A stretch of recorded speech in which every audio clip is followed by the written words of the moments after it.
कारण एकूण खाई जिकडं खाली पाहू तेवढी नजर नाही जात इतकी खोल खाई, डाव्या साईडला तेवढीच खाई आणि त्या एक घोड्याच्या नाल आपल्या कशाची उंटाची नाल जशी असती तशा रस्त्यातून जावं लागत होतं सोलीला चढून आणि सोलीला धरून पडलं तर गेलं.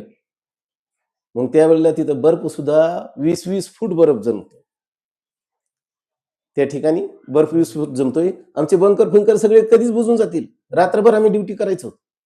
दरवाजा समोरचा बर्फ त्या बेलच्यानी म्हणजे खोऱ्यानी खोरानीत म्हणते त्याला आपण जे ट्रेनमध्ये पाहिलं असेल तर ते कोळसा फेकायचं असतं ना तसला त्याला बेलचा असतो आमच्याकडे आणि त्या बेलच्यानी रात्रभर आम्ही बर्फ दरवाजाचा काढायचा वरचा हटवायचा नाहीतर ते बंकर दबल आणि दरवाजा बंद होईल आणि मध्ये जेवढे तेवढी संपळी मरून जाते म्हणून रात्रभर ते काम करायचं आणि दिवसा मग आपलं ट्रेनिंग करायची.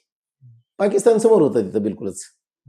काही काही ठिकाणी तर आमची एक मध्ये भिंतच असायची आणि तिथून ते बोलायचे आम्ही बोलायचो काही एक दुसरीच्या वस्तू घेणं देणं सुद्धा चालायचं. युद्ध का व्हायचं घेणं देणं चालायचं काय म्हटले युद्ध कसं व्हायचं तुमचं घेणं देणं चालायचं? हा ज्यावेळेस काही असं कुठं तणाव झाला तर त्यावेळेस बिलकुल आपण रेडी ते पण रेडी आम्ही पण रेडी. जिथं आम्ही होतो तिथंच आपल्या इंजिनियरचे 2 लोक आपल्या पोस्टवरती जायचं होतं आणि ते पाकिस्तान पोस्टवरती गेले आणि त्यांना कॅप्चर केलं होतं. जवळजवळ 10-12 वर्ष ते त्यांच्या कब्जेत होते नंतर सोडले.